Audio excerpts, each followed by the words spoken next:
दोस्तों क्या हाल है, कैसे मिजाज हैं। उम्मीद है आप सब लोग खैरियत से होंगे। आप सब दोस्तों को मसूद गोंदल का सलाम पहुंचे। इस वक्त दोस्तों हम लोग, मैं और मेरे पोते, ये देखें आप, ये देखें, ये साद है और शाहरुख है। ये मेरी है टोयोटा HJ65। हाँ, पता चल गया आपको, ये शाहरुख की टोयोटा HJ61 है।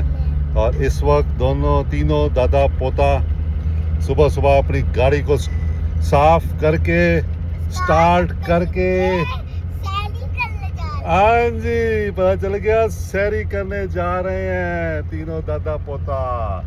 ये हमारे मिशन है। आज हम सुबह सुबह उठे हैं, हमने गाड़ी साफ की है, हीरोइन की तरह चमकाई है, हीरोइन के गाल की तरह चमकाई है दोस्तों।